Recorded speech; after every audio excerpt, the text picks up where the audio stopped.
online and on-site here today in Escalier Hall.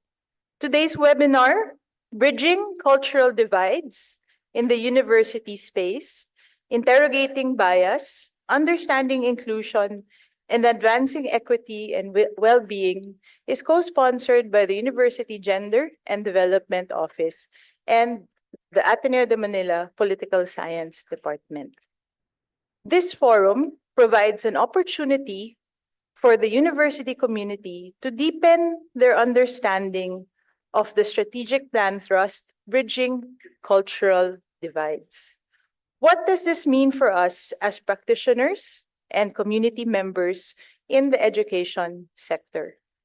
This session seeks to uncover how unconscious bias shapes our academic and professional environments, highlights the role of equity in breaking down barriers to exclusion, and establish a starting point for a dialogue on inclusivity in university spaces, then relate this to strategies and model programs that foreground well-being to advance equity in the context of work and student life in the university.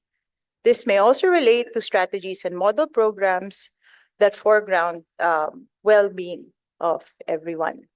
My own take is that while we are here discussing in the context of the Ateneo de Manila University, our speakers today, who are both graduates of the political science program at the Ateneo, are now doing work in very varied contexts and fields. So it's good to begin this conversation with them. And I hope that everyone here today has a good vantage point and also hopefully a good start to a dialogue moving forward. To begin, may I call on the chair of the Political Science Department, Dr. Carmel Abao, to give the welcoming remarks. Dr. Abao?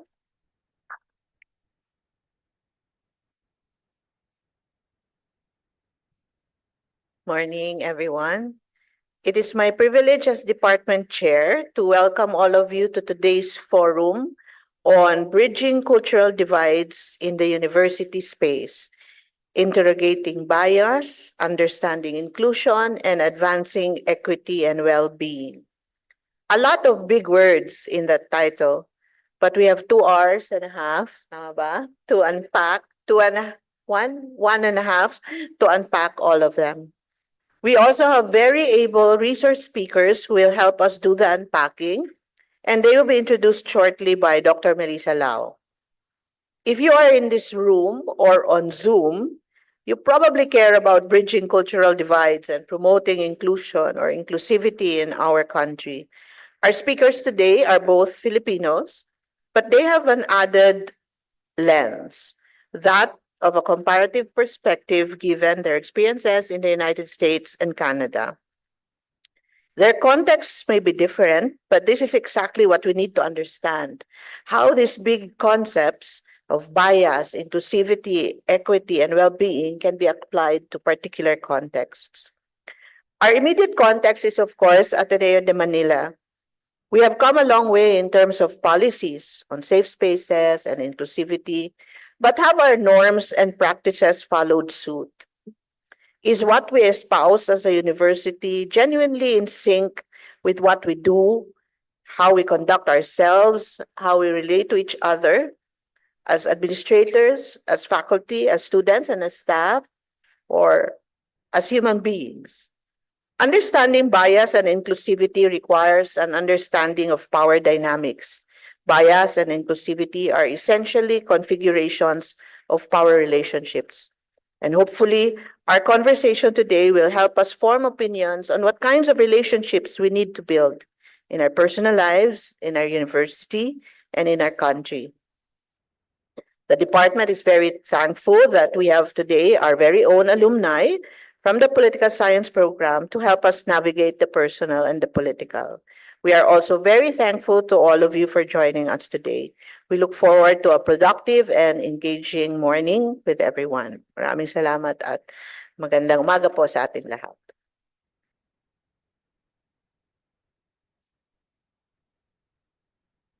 Thank you, Dr. Abao. In order to facilitate the flow of today's discussion and the webinar, I will read out both bio notes first, and then we will move on to the presentations. Dr. Erica Lorenzana Del Villar is a social scientist, educator, and diversity, equity, and inclusion strategist. Trained as a political scientist and sociologist, she specialized in international relations, political violence and social movements, and human rights. Early in her career, Erica worked at the World Bank, managing the partnership portfolios for health, nutrition, education, social protection, and gender, and HIV/AIDS. As an operations analyst for the Human Development Network and a diplomatic counselor for the bank's Office of the Special Representative to the United Nations. Her experience as an immigrant and woman of color in the US led her to advocate for addressing exclusion and inequality in education through her teaching and research.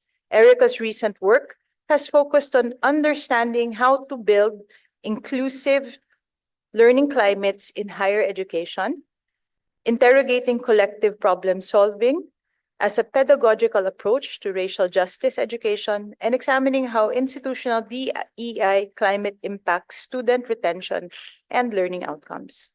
Currently, Erica serves as Vice President of Equity at HealthPoint in Seattle, a network of community-based nonprofit public health centers dedicated to providing equitable care to vulnerable populations. She was previously the Associate Vice President for DEI at Bastyr University and is a board member at Bishop Blanchet High School, where she was a 2023-24 DEI Scholar in Residence. Erica holds a PhD and an MA in Sociology with a certificate in Human Rights from the University of Connecticut, an MA in International Relations from New York University, and a BA in Political Science with a minor in French Studies from Ateneo de Manila. So Erica is our first speaker. Our second speaker is Christian Ilagan. Christian is the Equity, Diversity, and Inclusion Education Coordinator under the Student Experience Portfolio at Western University in London, Ontario, Canada, where he supports wellness and equity education by offering preventative training and skills-oriented workshops on topics such as navigating power dynamics and leveraging allyship against oppression. He is also a PhD candidate in comparative literature and a part-time instructor for Western University's Film Studies program and the department's Gender, Sexuality, and Women's Studies. Christian graduated from the Ateneo Political Science program and was an English teacher at the Ateneo High School. So Christian is our second speaker. At this point, I will yield the floor to Erica for her presentation. Erica, good morning or good evening. Good morning, good evening, Dr. Lau. Thank you so much for the generous introduction, and thank you, Dr. Abao, as well for your introductory words. I'm just so excited. Magandang umaga sa inyong lahat. So excited to be back home, albeit virtually, because this is, I feel, not just a coming home for me, but really a way for me to share what I've learned so far in terms of my lived experience here in the United States in the space of diversity, equity, and inclusion. So I really feel that this is foundational to the conversation that you are also having right now in the Ateneo in terms of inclusion and equity. And I'm just really excited to be part of that discourse. So today, for my next 25 minutes here today with you, the focus really of my presentation is on providing you with some concepts or a framework or to achieve a shared understanding of equity in relation to inclusion and what that means for us on an individual level, but also as a collective. And so my presentation today will be about equity mindedness, which is really a framework and what I feel is a foundation for inclusivity in the university space. And so on the next slide, right, I'm providing you here with the scope of today's talk. And for me, I think it's important to really understand the connection between inclusion and equity. So I know that the theme for today is really about inclusion and being culturally inclusive, but why focus on equity? So the first part of the presentation will focus on that concept of equity and then tie that into inclusion, because really those two are necessarily connected when we talk about creating spaces of justice, right? And I'll speak to that later on. In the second part of the presentation, I will invite you to think about this framework of equity-mindedness and equity-mindedness as a quality of mind and a framework for action. As a political scientist and sociologist, I tend to borrow from the scholars in the social sciences. And this term quality of mind comes from a sociologist called C. Wright Mills. And maybe some of you have encountered C. Wright Mills in one of your sociology classes, and he talks about the sociological imagination, right? That quality of mind that you have like 24/7 that allows you to understand society and the world around you and to make sense of it. So I borrow that term to describe equity-mindedness as something that we need to have, right, turned on all the time, right? Not just when it's convenient. And then the last part of the presentation will focus on what it looks like to practice equity-mindedness. So what can this look like on a personal level and on an institutional level as part of this university space, this university community, and beyond, okay? So with that scope in mind, on the next slide, I just wanted to offer some grounding norms, if you will, because it's important that when we engage in conversations around diversity, equity, and inclusion, that we are, number one, fully present, right? I invite you to stay engaged because it's really important that we internalize not only these concepts, but what it actually means when they're fleshed out for all of us. Number two, I invite you to listen to understand, right? It's easy, for example, to listen with assumptions and judgments and trying to think about the response to what I'm saying. But really, I think it's important to listen with the intention of actively trying to understand rather than having that urge to respond to or criticize, right? And then third, some of the topics or ideas that I will be touching on today might be some things that are uncomfortable for you because, and I will speak to this later, we are all socialized into a certain set of values, of beliefs, of ways of doing and ways of knowing. And when we talk about these things that we don't often talk about, right, whether it be, let's say, racism or sexism or misogyny, xenophobia, those conversations tend to be unsettling. And the important thing is, I think, is for us to lean into that discomfort, because in that discomfort, there is growth, okay? So with those norms set up, I will proceed to, the first part of the scope that I just mentioned. So we can go to the next slide, right? So the first question or the starting point for this discussion is, really asking the question, what does inclusivity mean, right? What does it look like, okay?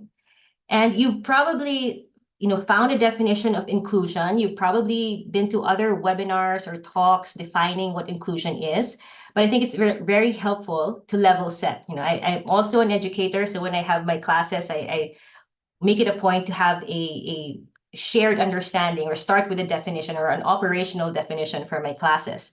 So on the next slide, like I have here some visualization of what inclusion would look like, right? In an attempt to get us to a shared understanding of what we mean by inclusion. So here you can see, different visuals, circles that represent concepts from exclusion on the one extreme and then inclusion on the other, right? So based on this graphic, you can see here that exclusion would mean or would look like individuals, right, who look different, right, from those that are inside the circle. You have the green dots and then you have the multicolored dots around it. Exclusion is really when individuals who look different from the majority are directly or indirectly prevented from access in any form, right, into that space. So if we apply this to an understanding of, let's say, the education system, right? Exclusion is when here in the history of the United States, there was exclusion in schools where Black students, for instance, were not allowed to enroll in certain college programs or in universities. And so that was, blatant exclusion, right? Directly preventing a certain group of people or denying access to a certain group of people, denying them access to participation in that environment. Now, a step moved away from that would be segregation, right? It's something that we still don't aspire to, because segregation is where you you provide a literally separate environment, right? Designed or used to respond to various differences. So what you're doing is, okay, you have this group of people who have differences. Let's group them together and isolate them from this other group, right? You intentionally isolate them. And that's what happened again in the United States, where you had segregation in the educational system, where you had, kindergarteners all the way up to high schools, kindergarten programs all the way up to high schools really being segregated based on race, right? Integration is, again, removed one step further. It looks like it's better, right? It looks like it's better, but really the group that is differentiated, right, or those with differences, it looks like they're included in that bigger circle in the mainstream, but they are still isolated within that space, right? So integration would be this process of placing persons with differences in existing mainstream educational institutions, if we're looking at that example of education, as long as this group here, the multicolored group, can adjust to the standardized requirements of those institutions, right? So kung kaya nyong makisama sa amin, kung kaya nyong to be at par with our standards, then isasali namin kayo, right? So we integrate them into that system. A step removed again is assimilation, which kind of looks good because, again, everybody's included, right? But the thing with assimilation is that this is a process where individuals or groups with differing backgrounds are absorbed into that dominant culture or institution, right? And you basically shed who you are in order to be the same, in order to be accepted. And you cannot show up the way you feel that is authentic for you, right? And assimilation, despite the fact that everybody is included, is something that we don't aspire to. So what we really want to aspire to is inclusion, because inclusion is this process of systemic reform. That's where we talk about the systemic change. It's really about creating an environment where everybody can show up as they are, right? And that environment is really created so that every single individual can thrive and everybody is in that circle, right? Without judgment, without any stereotypes of who they are or what they can become, okay? So now that we have that basic understanding of inclusion, right? How is that related now to equity, right? So on the next slide, right? My position here is that equity is essential for true inclusion. You cannot have true inclusion without understanding that the space has to be equitable, right? Now, both of these terms, if you think about it, are really there to create a fair and just environment, right? So basically, they're pretty much synonymous if you want to argue it that way. But that said, in essence, really, equity sets the stage for true inclusion because it levels the playing field. What equity does is that it ensures that everyone has what they need to succeed and to feel included, right? And therefore, they can fully participate because they're able to get the resources and access to opportunities in order for them to thrive based on, their starting point or where they are. So to illustrate that, on the next slide, I have a visual here that differentiates the concepts of inequality, equality, equity, and justice. And maybe some of you have seen this maybe around the internet at some point. But I think it's really important to differentiate even equality from equity. Sometimes, or more often than not, we interchange the two, but equality is different from equity, right? In this graph, you see here, in an unequal world, right? You have here two individuals who one of them is able to catch the apple on the left side. The other one has no access to the apple, and by some twist of fate cannot receive the gifts of that apple tree, right? So there is inequality in that sense. Now, if you want to ensure equality, what that would look like is you give these two individuals two ladders that look the same, that are of the same height, they get the equal resources. But still, right, the person on the right is not able to reach the apple, no access to that apple. So even with the exact same resources, right, these two individuals are led to receiving different outcomes. So what equity is then, if you look at the bottom right, what equity is that it recognizes that each person starts with a different set of circumstances. And based on those different sets of circumstances, equity allocates the exact resources and opportunities needed to reach an equal outcome, right? So it's not that you're handing out something, and some people might say that, oh, well, equity then is not fair because you're giving a taller ladder to the person on the right. Well, that's not necessarily the case, because what equity recognizes is that you all have different starting points. And I'm giving you access, a pathway to ensure that you can achieve a certain outcome, right, based on your need, okay? Now, ultimately, even if we aspire to equity, the ultimate goal is really justice, right? A step further beyond equity is justice, where you pretty much try to fix the system, right? Here, you'll see that there are pieces of wood that try to straighten the tree and make sure that the circumstances, the system itself works for every single people, and that it's intentionally designed, right, to provide equal outcomes, right? So, I share this visual to stress the importance of understanding the difference between equality and equity. It's not enough that we give everybody exactly the same thing, but we need an awareness of the systemic nature of inequalities or oppression that exists in order for us to really address those gaps, okay? So on the next slide, what I'm providing here is, this holistic definition of equity. So when we talk about equity, we want to ensure fair treatment and access to opportunity. So baseline, equity is really about fair treatment and access to opportunities, regardless of our differences, right? Regardless of our race or ethnicity, regardless of our gender identity or sexual orientation, regardless of our ability, regardless of our neurodiversity, right? Our age, etc. So taking all of those into consideration, we are treated fairly, and we have the access to opportunities.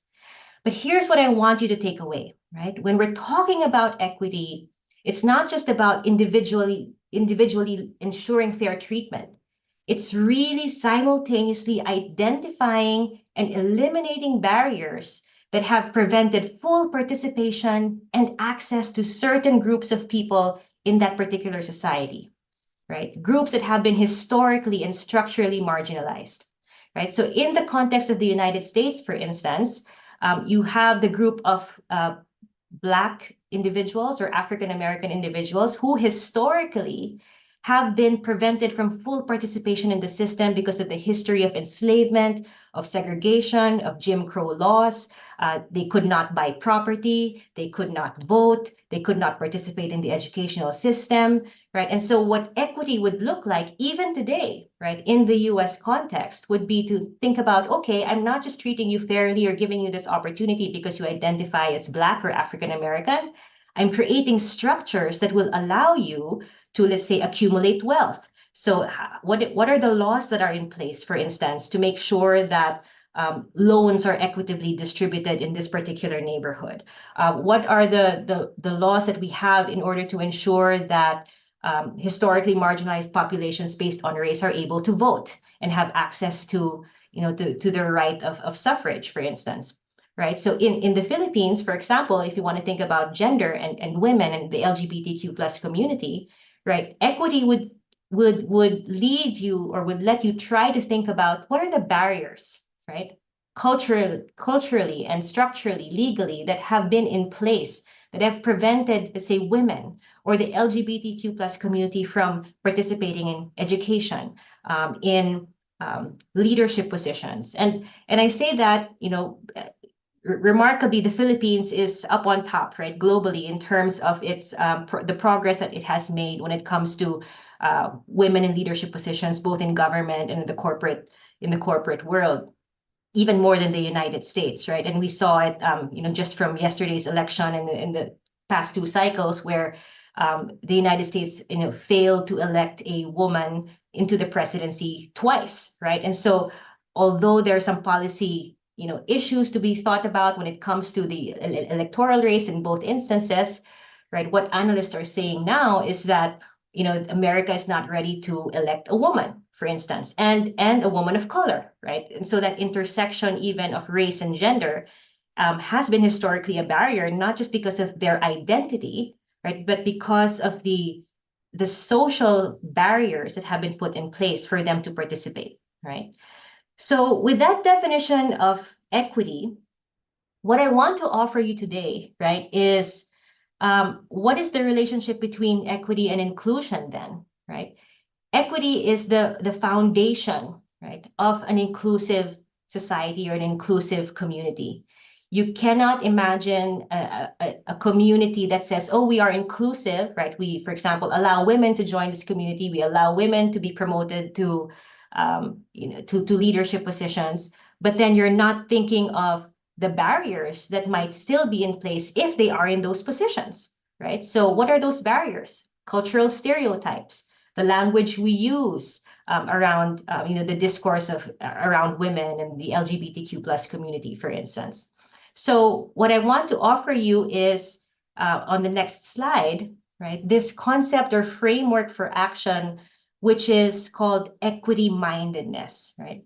And as a background, this concept really came from a study that was commissioned by the American Association of Colleges and Universities more than a decade ago, when universities here in the United States were trying to figure out how to make higher education, how to make American universities more inclusive, in the context of higher education not being very exclusionary when it comes to race and gender, right? But specifically race. So they commissioned this study. A group of scholars came together. They studied, inclusion programs across higher education in the United States, and they came up with this framework of equity mindedness as a way to make universities here in this country more inclusive.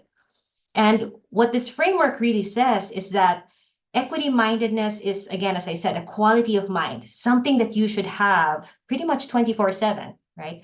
Which is a perspective or a mode of thinking that every single person has, in that university space, that number one, calls attention to patterns of inequity and outcomes, right?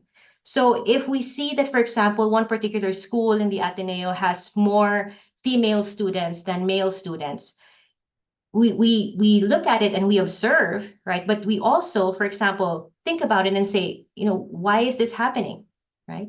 And why is this happening not just now, but why has this been happening over time, right?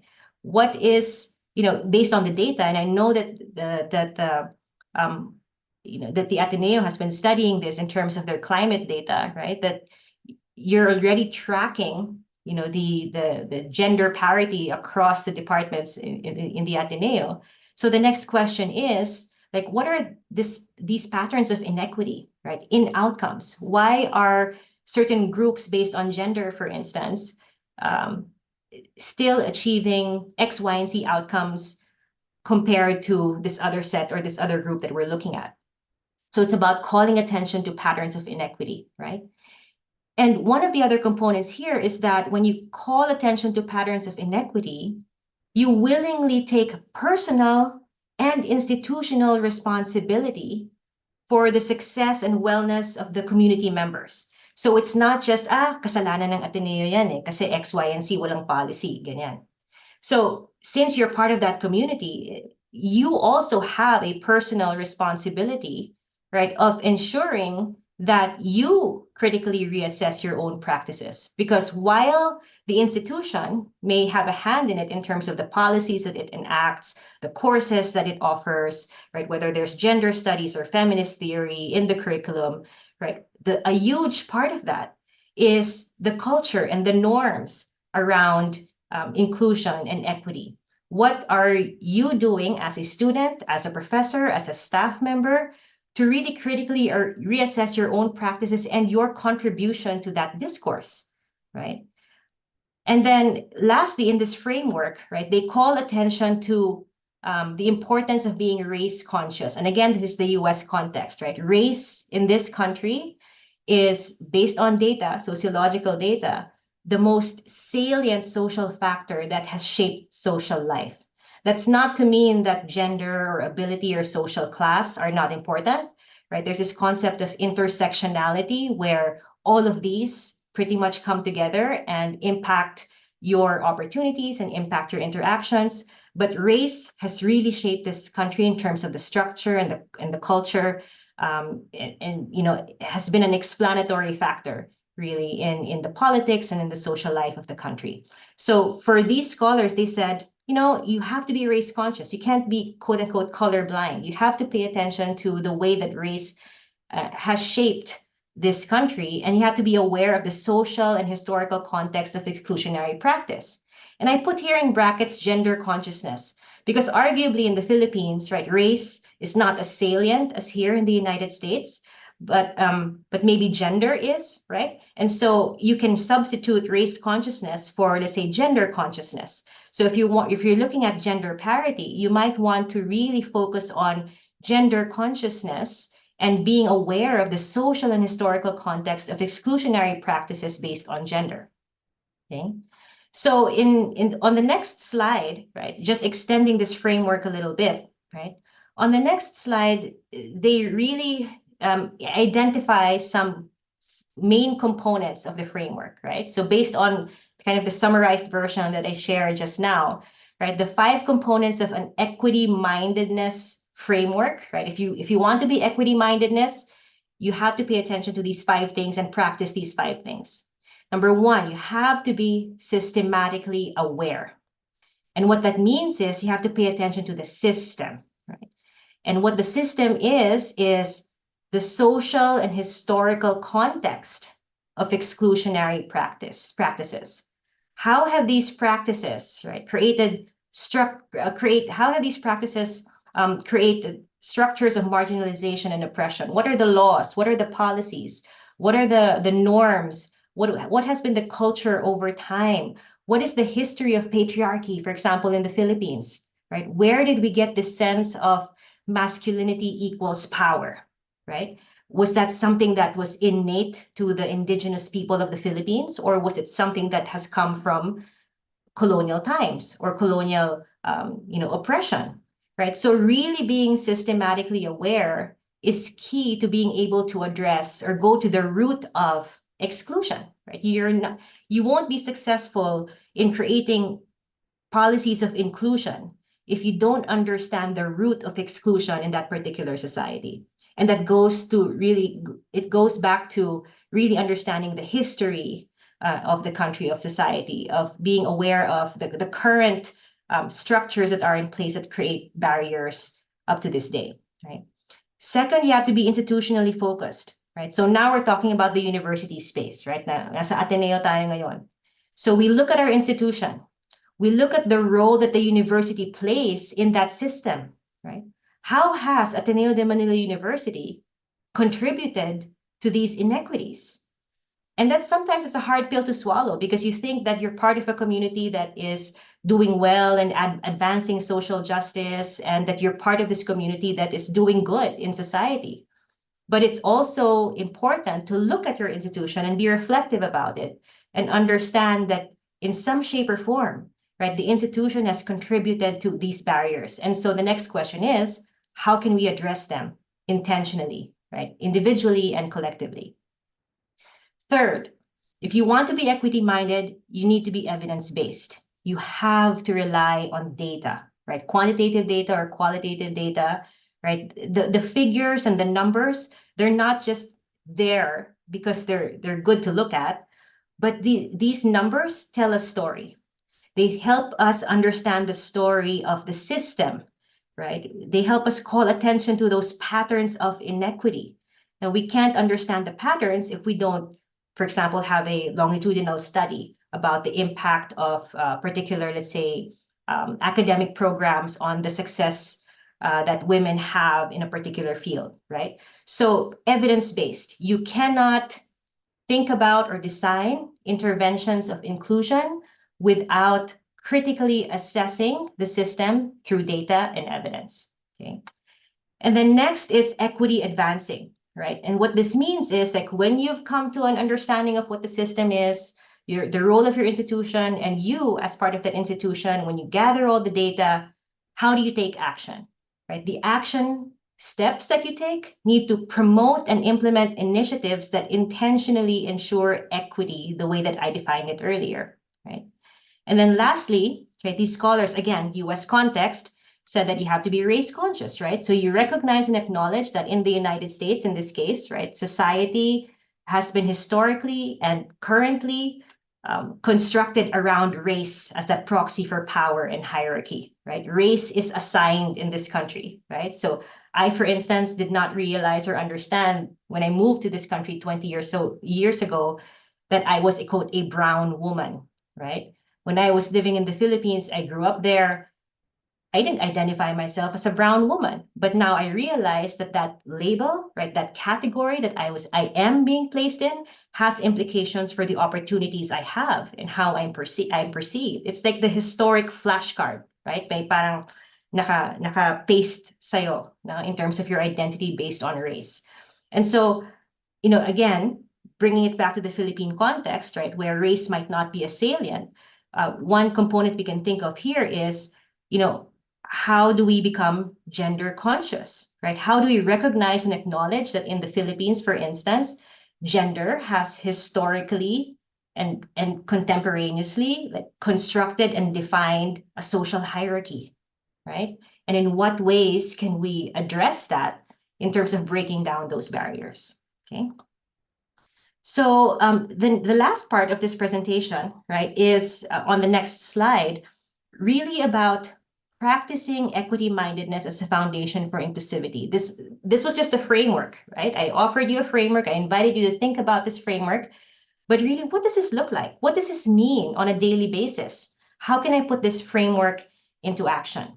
So there are maybe 3 things that I will offer you, right, in terms of maybe practical things that you can consider doing. So on the next slide is the first.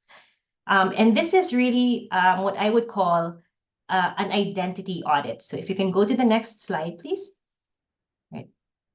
Right. The identity audit. I call this an identity audit because this is really a process of self-reflection and knowing who you are, right? It might sound cliche, right? But really, knowing who you are allows you to check for and interrupt your biases. This is where it comes in. Identity work is super foundational, very important to the work of inclusion and equity. If you don't know who you are and how you show up with your biases, with your ways of doing and ways of thinking, right, you will be unconsciously, right, shaping policies that you make, programs that you design. You're shaping that with your biases that are unchecked, right? All of us are socialized into a set of values, a set of beliefs, right? Socialization, you probably encountered it maybe in a sociology class. Just as a review, socialization is this process where an individual learns to adjust to a group within a society and behave in a manner that that particular group or society sees as quote unquote right or correct, right? And so this whole process is lifelong. It's unconscious. And more often than not, right, we don't even understand how that process impacts us, right? It's a process of continuous learning of norms and culture over time. And our personal identity is, very much part of that process of socialization, right? And so it's really important to take a moment to think about your own identity, right? If I ask you right now, how would you describe your own personal identity? Who are you, right? Who are you? What are these pieces of your identity, for example, that would that would come to mind? Like for me, if I'm saying, okay, my identity, who am I? I am a Filipino American immigrant. I am a mother. I am an educator. I'm a political scientist and sociologist. I am a DEI practitioner. Okay, so I have this whole list. But then the next question is, why do these parts of my identity pop up? Why are these salient for me? So this is really a self-reflection piece. Take a moment to really reflect, maybe not right now, but maybe, after this talk, take a moment to reflect on the social identities you hold, because your identity, right, really shapes the way you navigate the world. It helps understand how you make decisions. It helps understand how you show up. It helps you understand your biases, right? Um, and one part of my identity that I didn't mention is Catholic too, right? When I was in the Philippines, my Catholicism was really just front and center. And right now, I'm still a practicing Catholic, and right, I am just thinking, oh, how has my Catholicism really shaped my beliefs about certain groups of people, right? And that has been an enlightening journey for me in terms of even unpacking, that part of my identity that has led to certain biases that I am now starting to not just unpack, but break down. Okay, so on the next slide, and I'm not going to delve into this too much, but on the next slide, I'm just offering here some dimensions of identity that scholars have looked at in terms of trying to understand how people have been socialized and how their socialization has impacted the way they show up in the world, right? So there are different dimensions in terms of even your, for example, your work, the field that you have your occupation in, all the way down to your income, marital status, if you're a parent or not, what you look like, your religion and spirituality, your educational background, your age, your gender, your race, and your personality. So there are different dimensions of your identity, right? And managing this and understanding this is really important in equity and inclusion work, right? And I know that I'm probably like over time, but I did want to go through the next slide just a little bit.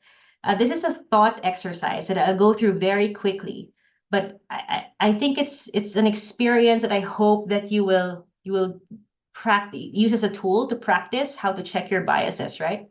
So you can close your eyes or maybe not, but I'm going to take you through this thought exercise, okay? Imagine that you are headed to your gate at the airport to catch a flight to a different town where you are about to begin a new job at the engineering department at a local university. You are running late and are worried about arriving on time, but you make it. As you rush onto the plane, the pilot looks out from the cockpit and smiles and waves to welcome you aboard. You head back to your seat and begin to relax. Seated next to you is a parent soothing a small child. Once you land, the chair of the department that hired you greets you. The two of you head out to dinner at a local restaurant and share a nice meal, which is made even more festive by the couple at the table next to you who are celebrating their wedding anniversary. When you finish your meal, the department chair drops you off at your hotel for the night and you finish the day with a great night's sleep. Okay. Now, if you close your eyes, open them, but if not, just pause. So, as you imagine this scenario, who did you picture in your mind when you thought of the pilot? Who did you picture in your mind when you thought of the parent, of the department chair? What did the couple celebrating their anniversary look like? Now, did you picture the pilot or the department chair as women? Did the parent on the plane enter your mind as a man? Did the couple celebrating their anniversary, is the image of that couple celebrating their anniversary a same-sex couple, right? So I will not go into an analysis of what popped into your head, right? But this is an exercise for you to think about what are these things that instantly came to mind when I was given these images to think about, right? Because this is a reflection of the cultural norms that have shaped you and have socialized you in the most unconscious way, right? The associations here don't automatically mean you're discriminatory, right? But they can influence the way you interact with others. So it's important to be aware of that and to talk about that as well if you have time to process that. Okay. And the last, and so on the next slide, I just really want to call attention to bias here, right? That the associations that were probably made in that thought exercise are a reflection of our bias. And bias is really prejudice or preference, negative or positive, toward a group over another group. And it can be implicit or unconscious, right? We hold them without realizing it, and it affects our attitudes and actions. Now, these biases become dangerous when they're explicit or conscious because we know about them. We hold these biases and then we use them purposefully, right, against other people. So the last one that I have in terms of what this might look like is on the next slide. And no, I think this is the second to the last. The second to the last is number one, cultivate a keen understanding of systems, which includes history and social structures and how these impact culture and spaces. Pay attention to Philippine history, right? I just mentioned earlier, why do we see gender as a binary? Where did that come from? Where did that come from in terms of our history, right? Patriarchy was introduced with the arrival of Spanish colonizers. It's a European concept, right? Filipino, the indigenous people of the pre-colonial Philippines did not have that binary system of gender. So it's important to think about, the underlying power of colonization and what that did to our concept of gender as well, right? Thinking about Christianity or the institution of the Catholic Church and how that institution, for instance, constructed or has been constructing gender, even within not just scripture, but even, let's say, papal encyclicals and whatnot. Case in point, if you want to look at the writings of Thomas Aquinas, right, in Summa Theologiae, right, there was this definition that Thomas Aquinas wrote about women, declaring women as, quote, defective and misbegotten, right? And so whether or not that's consciously lifted from his writings to how we operate today, right, that still has an influence historically on our social institutions in the country. And then lastly, ito na talaga, yung last, develop your gender consciousness, right? It's very difficult to do social life, if you will, without encountering gender, right, as a concept and as a reality and as a lived experience. And so it's really important to not be gender blind, right? Gender matters, just as, let's say, race matters in the context of the United States, right? We live in a very gendered world, and it's incumbent on us to engage in that discourse no matter how uncomfortable, okay? And I'll leave you with what's on the last slide. In all of this, right, I invite you not to lose sight of the other's humanity. Right? Equity and inclusion is about seeing the other and seeing the other's humanity. Okay, so thank you for your attention and being engaged, and I will turn it over to our next speaker, Christian. Thanks, Erica. That's very informative and forms a good sort of foundation for some of the things that I want to talk to you folks today. So let me just share my screen. Okay, I think that worked. Okay, good morning, everyone.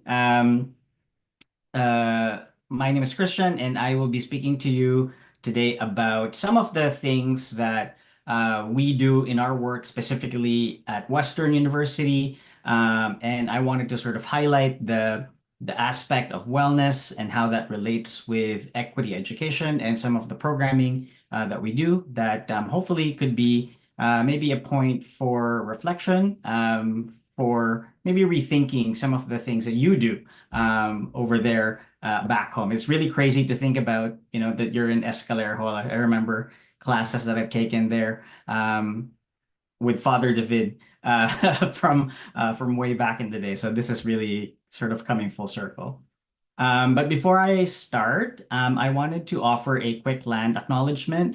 And this is a practice that we do a lot here in Canada to sort of honor um, the ways that we as settlers or immigrants have a relationship with the space that is and continues to be traditional lands of the Indigenous peoples of Canada. So London, Ontario, where I'm speaking to you from, is Dish with One Spoon Treaty Territory, the ancestral lands of the Anishinaabe, Haudenosaunee, Lenape, and Chinonton nations in Canada. And typically, land acknowledgements are used to sort of open any sort of event or gathering. But as I kind of come to you today with gratitude that I'm here in Canada, I'm able to do the work that I'm able to do, I also wanted to raise, as Erica mentioned, because it's really important, that there continues to be a lot of inequities between immigrants and the treatment of Indigenous folks, especially in terms of providing justice for missing and murdered Indigenous women and children who lost their culture in the residential school system. So I wanted to highlight that and sort of use that as a way to explain some of the historical precedents for the work that we do in terms of addressing gender-based sexual violence and also EDI, oppression, and all of these things. And so front and center to that is the fact that again, as I mentioned, the sort of tenuous and tumultuous relationship that Canada has with its Indigenous peoples. So a very similar sort of dynamic that we experienced when we were colonized, but sort of like highlighting the fact that Indigenous women and children were the most disproportionately affected by the presence or the arrival of colonizers in Canada. So as I show here with some statistics, around 1,200 to 4,000 Indigenous women were either reported missing or murdered in the period of 1980 and 2012. And sort of like the investigations and the commissions that investigated this um, uh, incident has called for 231 calls for justice to emphasize, new things that need to be done or changes that need to be done, systemic changes to better support missing and murdered Indigenous women. Also, Canada, you might not know about this, but in Canada, the residential school system was a system that was sponsored by the state in conjunction with the Catholic Church, where around 160,000 Indigenous children were taken from their families and placed in these schools where they were forced to learn English, to stop speaking using their Indigenous languages, and basically teaching them European culture, right? And so they were forced to assimilate. The conditions in these spaces were horrible. We've found in recent years a number of mass graves of children who have died in these residential schools away from their families.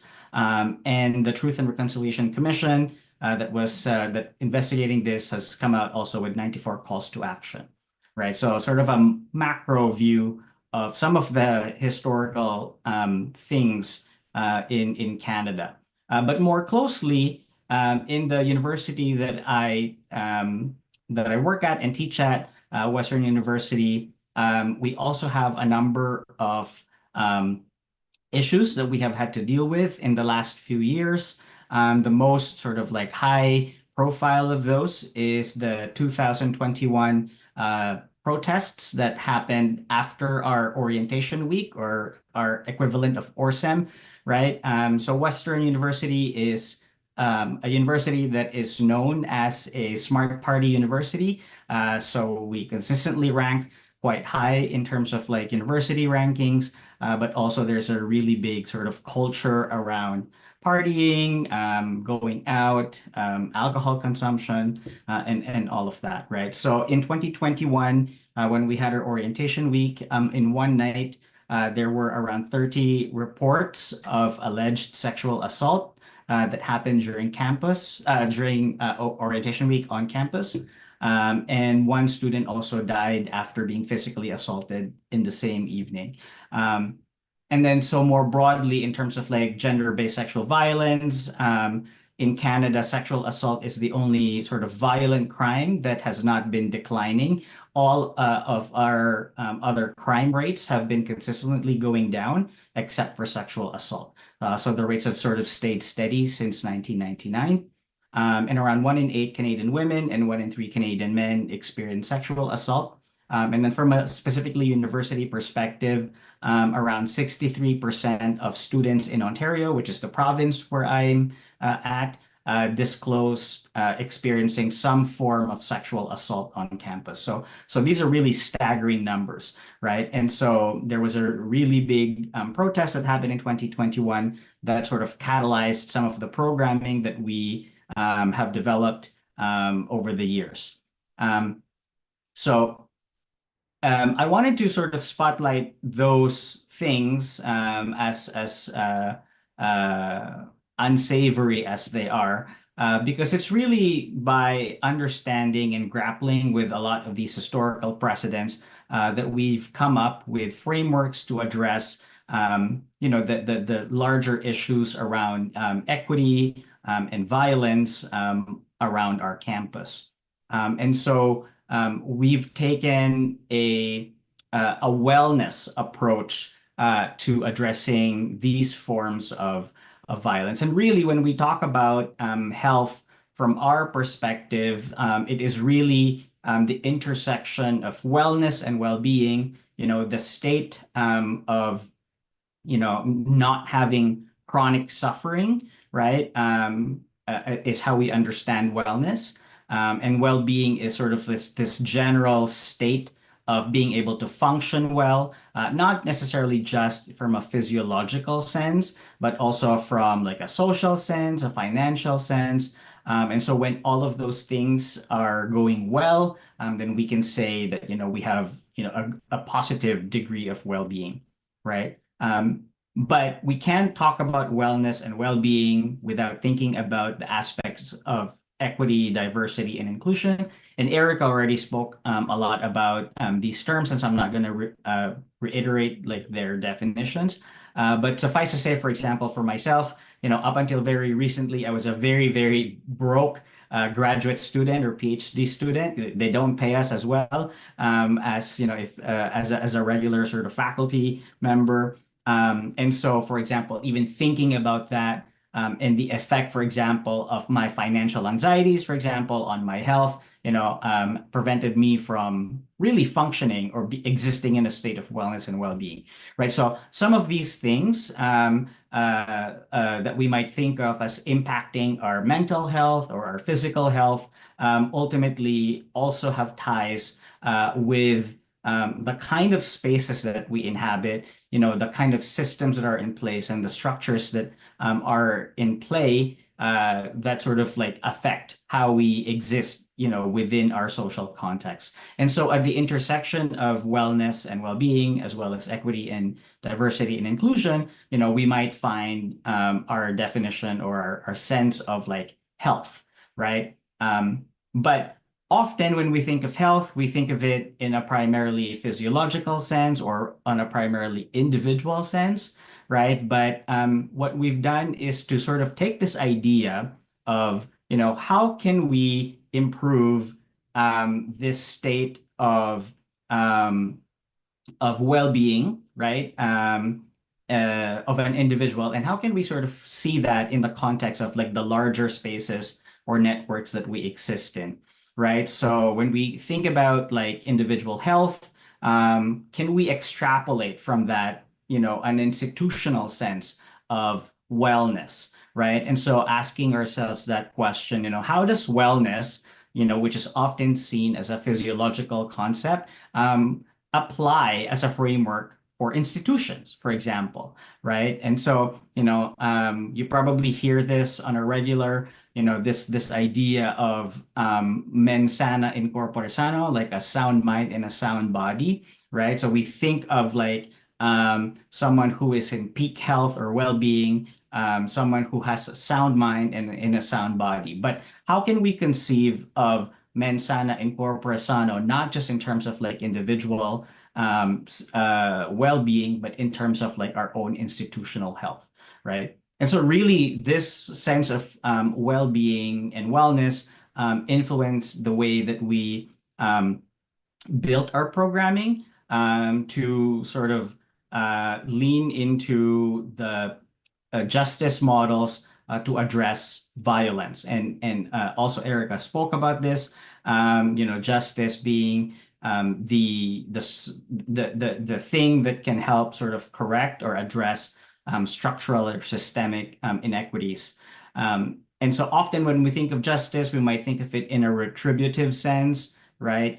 In terms of like the legalistic or procedural, what rule has been broken, like who's the perpetrator, right? And then what kind of punishment do they deserve? So often when we think of justice, it's from that sort of like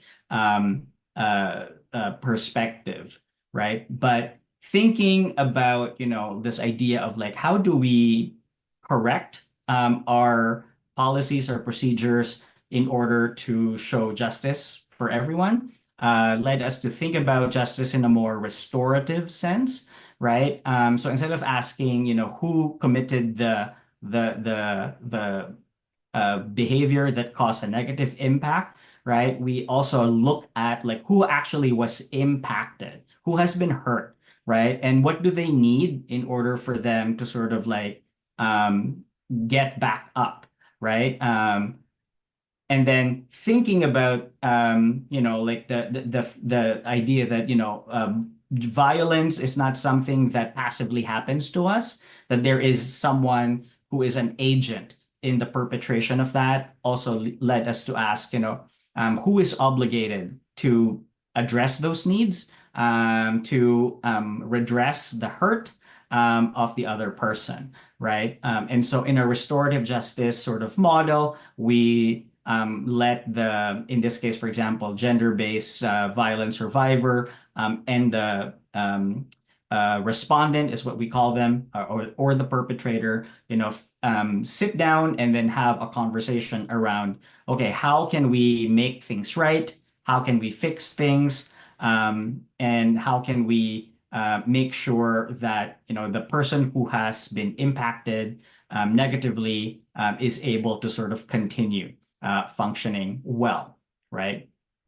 But thinking about this sense of restorative justice from an interpersonal perspective, while it's good, does not necessarily address sort of larger structural issues that are play within an institution. And so it's also important to think about justice from a transformative sense, right? So not just thinking about like the interpersonal relations, right, and experiences of violence, but also thinking about, okay, what made this person think like they could actually do or that it's okay for them to do the thing that they did, right? So what sort of social circumstances promoted that harmful behavior? What culture within the institution maybe enabled this sort of thinking? What structural similarities might exist between this one experience and previous experiences before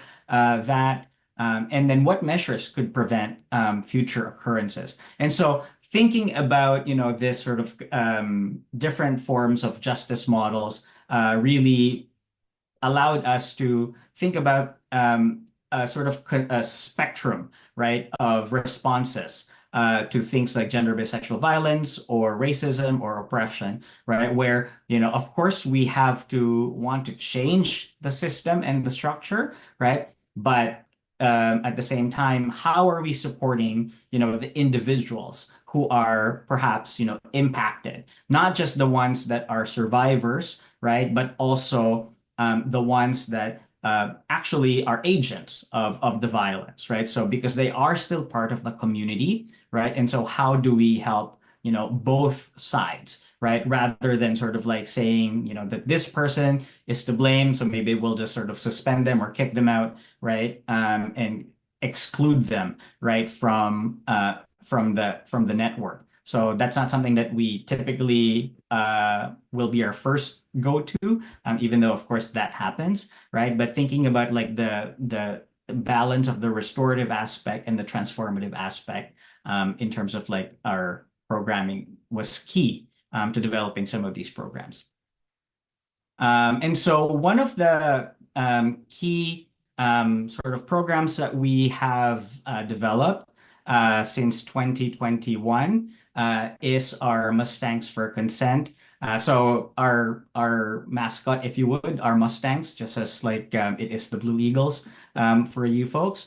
And so we call it Mustangs for Consent, which is a two-part program. The first one, Consent 101, is an e-learning where we talk about the definitions. So it's very informational. What constitutes gender-based sexual violence, for example, what is consent, what is coercion, and specifically sexual coercion, desire, pleasure, these sort of things. It also provides the students with support information, as well as a brief introduction to like how they can perform bystander intervention if they see gender-based sexual violence sort of happening to somebody around them, for example, at a party, right? And then the second part is Undressing Consent, which is a Zoom session with around 45 students. It is an experiential program where we sort of like do activities around, okay, what does consent look like, in a conversational setting or in a party setting? What are some of the sexual scripts? What are the norms around sex that, they might have been socialized into believing? What does rejection look like? If you're a student that identifies as a man, we have a module around rejection. And for women and non-binary folks, we talk about, owning your desire and owning your pleasure, right? And Mustangs for Consent is a program that is a mandatory program for all of our first year students. And so from a statistics point of view,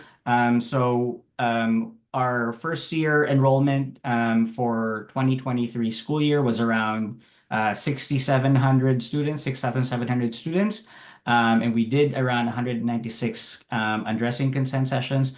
And so we actually targeted and got around 5,000 students, first year students, to complete this module. So it's a big triumph for us to be able to sort of like hit them at the beginning of their university life, and then as they progress through their time at our university, we have a number of different programs that are targeted as well. So for example, so everyone does the Mustangs for Consent training. And then, if they become an athlete, for example, there's like an upskilling of that. So we talk to like all the athletes as well, captains, for example, of like hockey team or football team, basketball team. So we speak with all of them.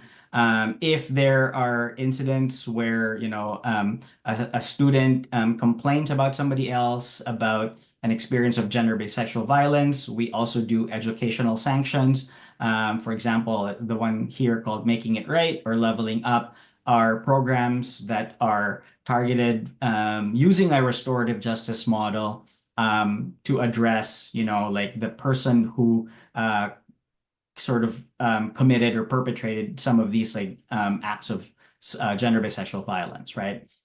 We train student leaders, we train everyone pretty much like as they progress through their time at our university. So this is just the gender-based sexual violence side, for example, that we do. We also do specifically sort of like some programming around EDI issues or topics. So these are some of the ones that I, in my capacity as EDI Education Coordinator, develop.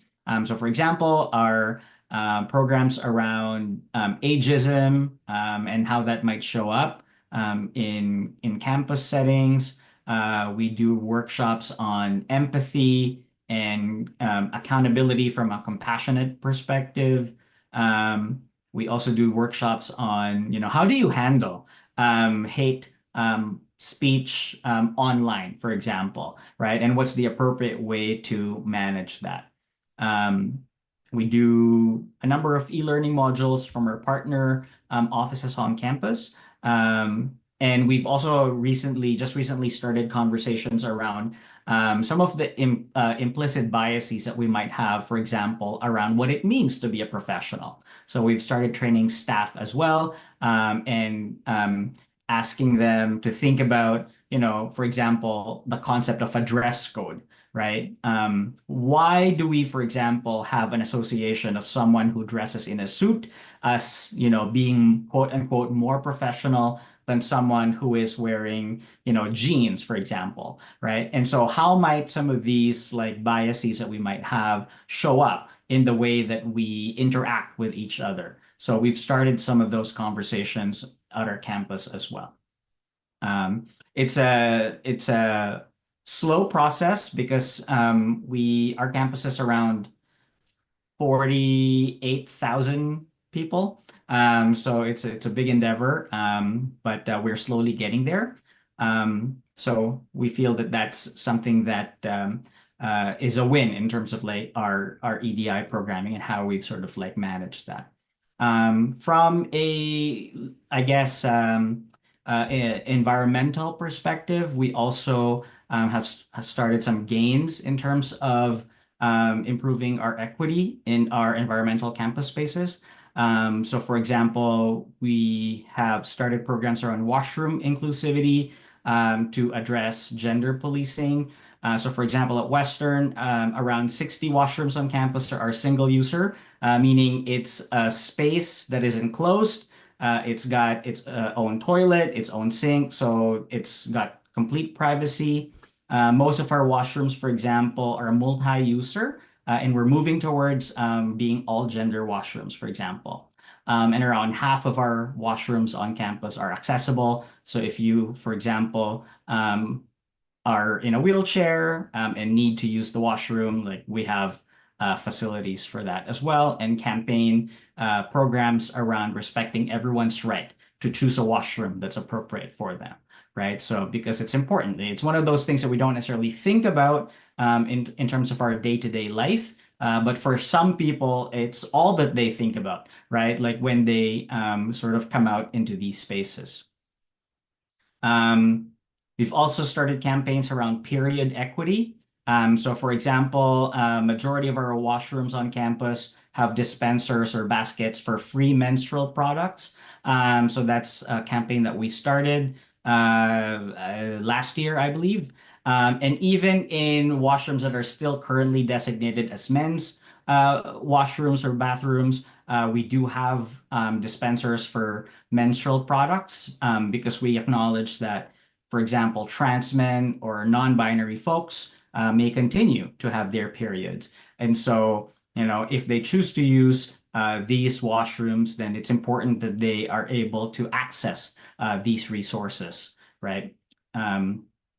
Okay, and then I think, oh yes, we also have sexual health equity programs. So for example, in our health and wellness spaces, where we have our physical health clinic, for example, we provide free access to prophylactics like condoms or dental dams, information for GBSV support, for example, is also readily available. In Canada, cannabis, for example, or marijuana is legal. And so we also provide support for alcohol and cannabis consumption. And of course, we have consent campaign posters in most washroom stalls on campus as well. So I just wanted to highlight some of the partners that we have that our office has, because our work is not sort of contained within just like the wellness and equity education office. But thinking about from a macro perspective, a lot of the offices on campus have their own sort of like EDI or equity mindedness programs, as Erica mentions, right? So our office, for example, wellness and well-being, we handle gender-based and sexual violence support, our health clinic, for example, mental health is very important sort of programming that we offer. In our institution, for example, you are or you can request to see, for example, a mental health counselor, right, with the same lived experience as you. So, for example, if I need to see a mental health counselor, I can ask to see, a male Asian mental health counselor, right? And that's true for a lot of like different sort of like identity categories across the board as well. We have multi-faith spaces, and of course, our campus recreation has adopted a lot of our EDI programming as well. But other groups that are partners in terms of like our EDI programming, for example, we have our Society of Graduate Students. Graduate students, if you are not familiar, are some of the most indigent or marginalized groups in a university. In our university, graduate students are unionized, so they have a much stronger bargaining power compared to like non-unionized graduate students, for example. We have a human rights office, office of the ombudsperson, but also a lot of the departments, individual departments at our university build in the notion of equity and inclusion and diversity in a lot of their programming. Just being cognizant of your time, so I just wanted to summarize some of the points that I've mentioned. And this is also, I guess, touching on some of the points that Eric has made a little bit earlier, that his knowing about our historical precedents can allow us to see the impact of violence, right? And so we shouldn't shy away from those, right? If it has not been perfect or good to this point, now that we know, right, how can we do better? Right. And so historical precedents allow us to have an impetus for change. Right. And then wellness as a viable framework for individual health, but also thinking about how we can think about our institution as being healthy. Right. So if we consider chronic suffering, which is sort of like the physiological definition of like health and well-being, right? If we think about that in terms of being structural violence or oppression, right? How can then we change some of the systems in our institutions to improve our institutional health and well-being, right? And that justice models work in concert, so they're not sort of mutually exclusive. We can help people using a restorative justice model, but if we don't change the system and vice versa, right? Like then we're spinning plates. Like we're not really sort of like thinking about like the big picture and how that impacts like individual experiences. And finally, the case at Western and some of the programming that we do is, I think, a strong example that shows that harm reduction models and equity frameworks and experiential approaches, rather than just like knowledge approaches, are statistically more effective than pure abstinence culture or treatment-oriented policies, or again, like I said, sort of like a pure informational perspective. And so taking all of these things, I hope that you can think about, how you might apply some of these at at your own or in your own individual spaces and in the university at large. So I think I'll end with that, and we can take some questions if you have any.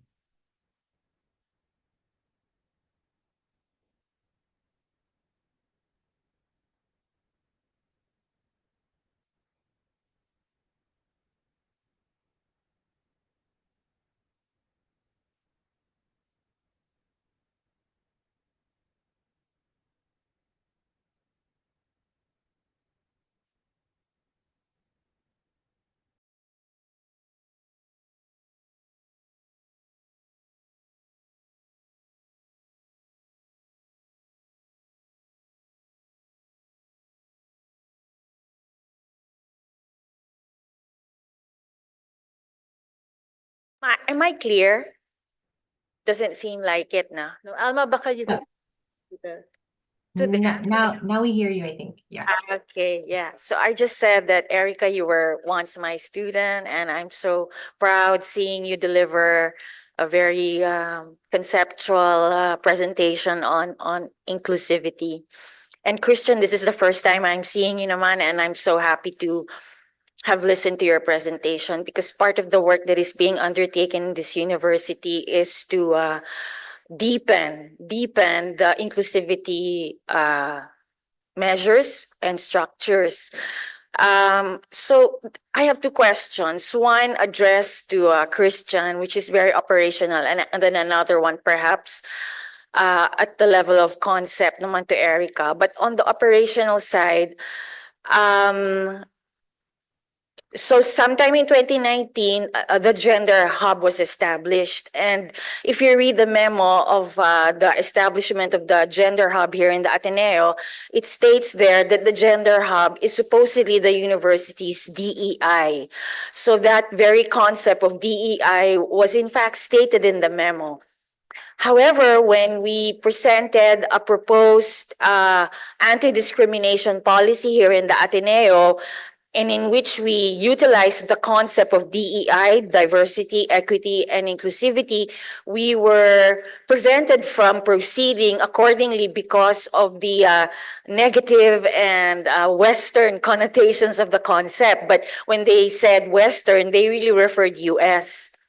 So the negative associations of the DEI. So we totally eliminated DEI from the anti-discriminatory policy, but we are not threatened by that. So me working with Melissa, am still persistent in being able to proceed accordingly. Perhaps sige, kung ayaw nyo ng DEI, but we will still move along to operationally accomplish that without perhaps utilizing the loaded concept.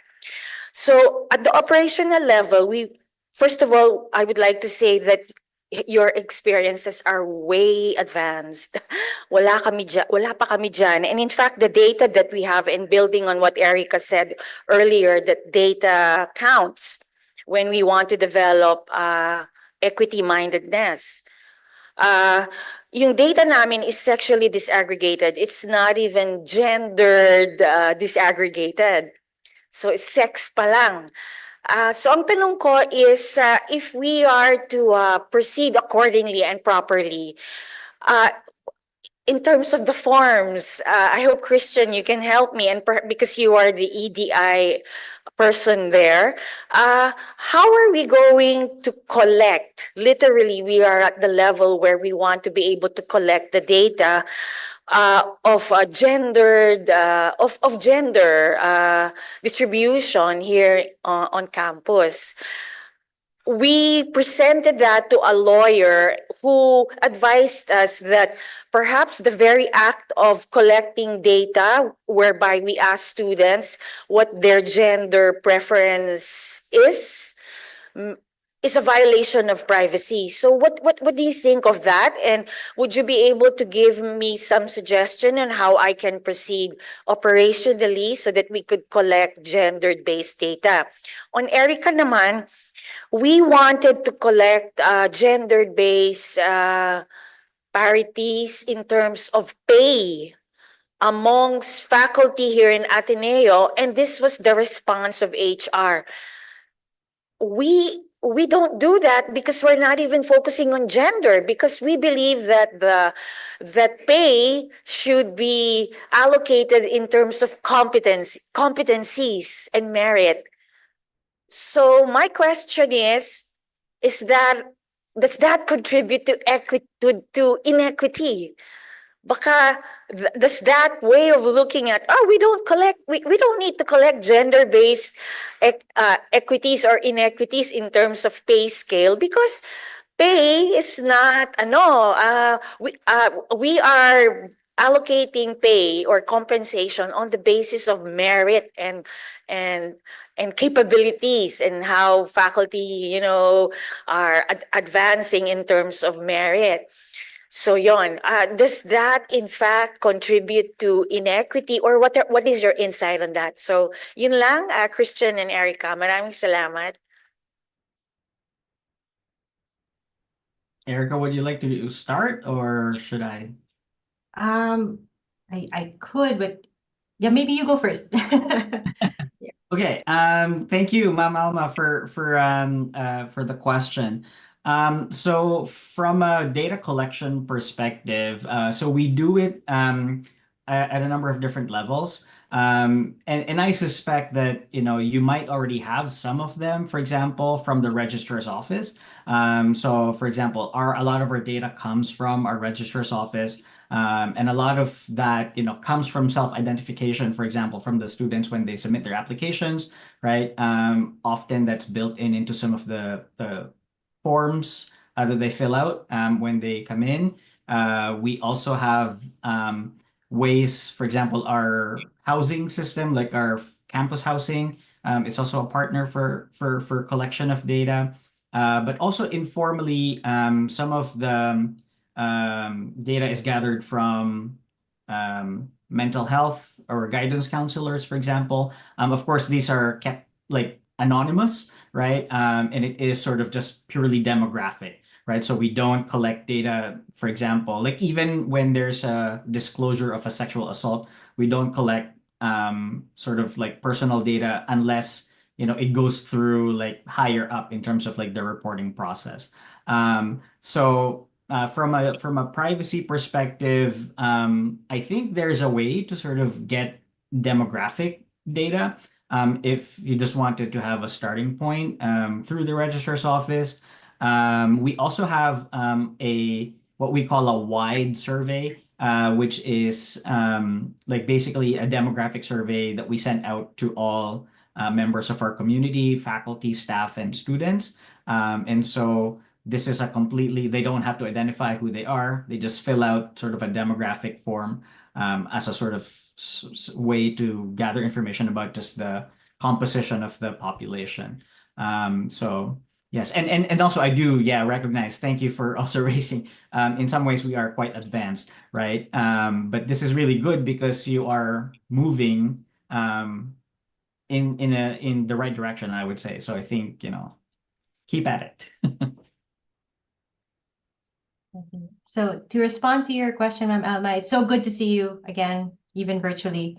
And thank you for all you've done for my own career and to getting me to where I am today. So just a shout out. So just to add to what Christian was saying about the data collection, I would say in terms of that privacy issue, right? In my current organization, for instance, I'm in a healthcare organization, and even in the university that I was in prior to this one, all gender data is self-identified, right? So if we collect it, we have maybe a survey or demographic data collection, but it's always self-identified, and there's always an option to opt out, choose not to disclose, or I don't know, right? Or choose not to answer.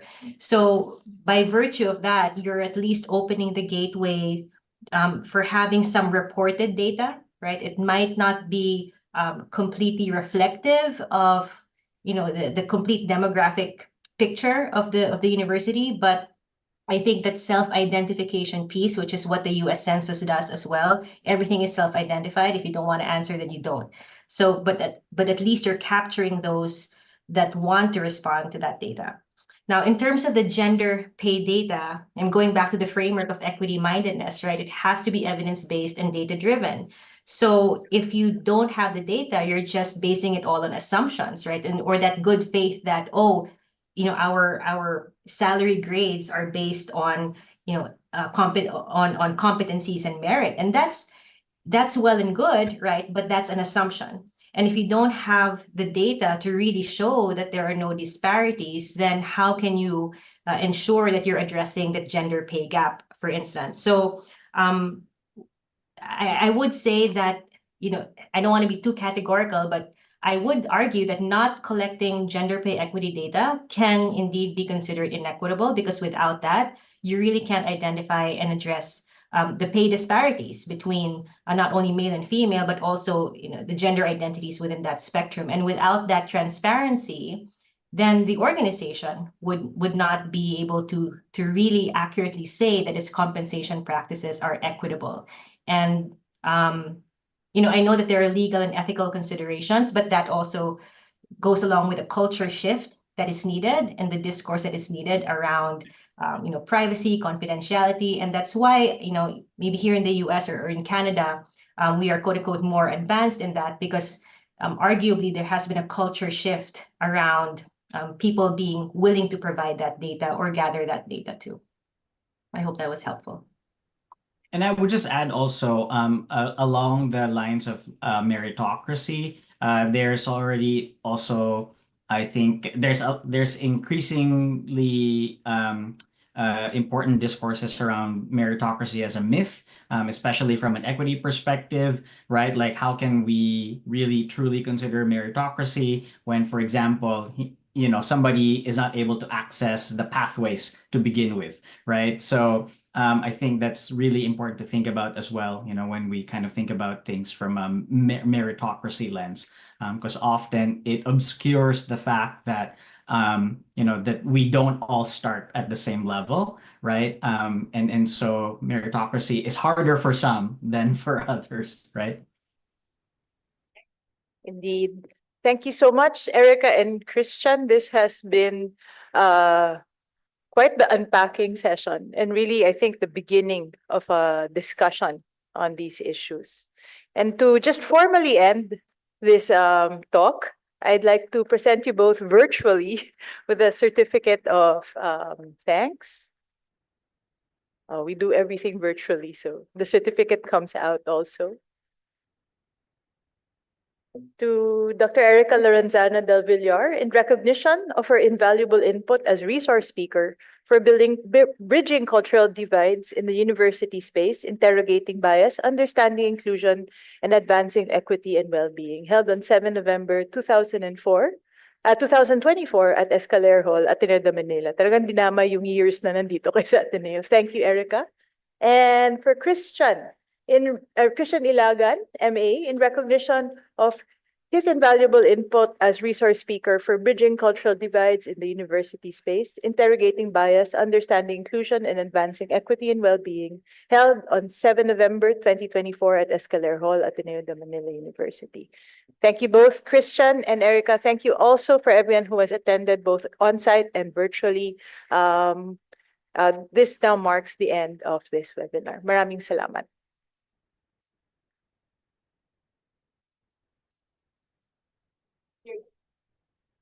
Thank you, everyone. Thank you, Ivan. Thank you, Oliver, and to your respective students, and Dr. Salvador. Alma, you want to say hi to our speakers?